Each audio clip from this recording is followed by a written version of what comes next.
అందరికీ నమస్కారం. నెల్లూరు ప్రైమ్ టీవీకి స్వాగతం పలుకుతున్నది మీ ఈతకోట సుబ్బారావు.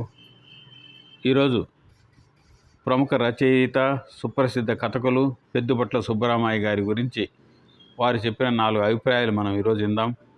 నిజానికి వారు 2009 మేలో నెల్లూరు టౌన్ హాల్లో జరిగిన కథావేదిక ఆవిష్కరణ సందర్భంగా వచ్చిన సందర్భంలో ఆన్లైన్ అంటే ఆంధ్రజ్యోతి రిపోర్టర్గా నాకు ఇచ్చిన ప్రత్యేక ఇంటర్వ్యూలోని ఒక 4 అభిప్రాయాలు మొత్తం ఈరోజు మననం చేసుకుందాం.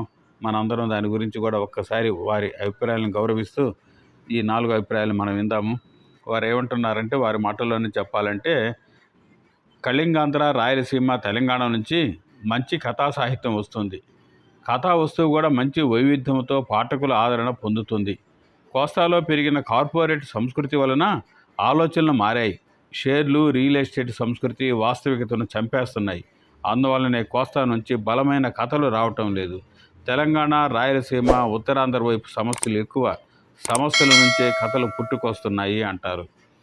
అలాగే కథా సాహిత్యం అనగానే మనకు తాతాచారి స్ఫురిస్తారు. ఎందుకంటే ఆయన తొలి కథకులు, అందులోనూ నెల్లూరీలు. బ్రౌన్ కొలువులో ఉన్న రోజుల్లోనే తొలి కథ ఈయన కలం నుంచి వెలువడింది. అలాగే నెల్లూరీలు ఏనుగుల వీరాసోమయ్య కాశీయాత్ర కూడా చారిత్రక ప్రమాణమైనది. దక్షిణ భారతదేశంలోనే తొలి యాత్రా గ్రంథం అని చెప్పుకుంటారు. వీరిద్దరూ ఇప్పటికీ ఎప్పటికీ సాహిత్య చరిత్రలో నిలిచే ఉంటారు. 150 ఏళ్ల నాటు మొదలైన తెలుగు కథ 1960 నాటికి సామాజిక స్థితిని తెలిపింది. చింతా దీక్షితులు, శ్రీపాద సుబ్రహ్మణ్యం, ముని మాణిక్యం, నరసింహరావు లాంటి పండితులు అయినప్పటికీ కథా సాహిత్యం వైపు మొగ్గు చూపారు. విశ్వనాథ సత్యనారాయణ, దేవులపల్లి లాంటి పండితులు కూడా మంచి కథా సాహిత్యాన్ని వెలువరించారు. అంటే కథ అనేది ప్రజల్లో మమేకమయ్యే ప్రక్రియగా స్థానం సంపాదించుకుందన్నమాట. కథా ప్రక్రియను పండితులే ప్రోధి చేసి పెంచారు. అది పామరులను సైతం అలరించడం ప్రారంభించింది. రావిశాస్త్రి నుంచి కొడవటి కంటి కుటుంబరావు వరకు కథా సాహిత్య ప్రక్రియలో రూపురేఖలు మారుతూ వచ్చాయి.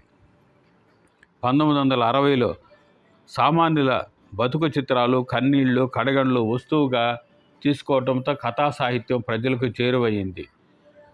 అంతకుముందుగా ఉన్న రచయితల అలజడి, ముఖ్యంగా లోకలైజేషన్, లిబరలైజేషన్, గ్లోబలైజేషన్ లాంటి నూతన పరిణామాలు సంభవించడంతో రచయితలు కూడా కొంత అలజడికి గురయ్యారు.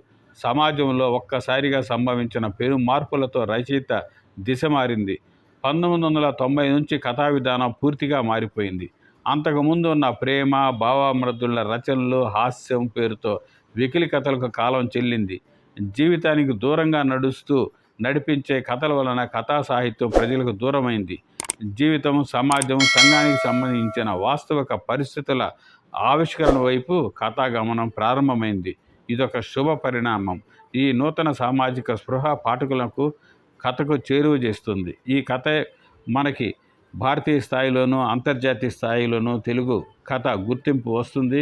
ఎందుకంటే కథ అంతా కూడా ఇప్పుడు ప్రజల మధ్య నడుస్తుంది, సమస్యల మీద నడుస్తుంది. కాబట్టి కథా సాహిత్యం ఎప్పటికీ కూడా ఒక గొప్ప పాత్ర వహిస్తుంది.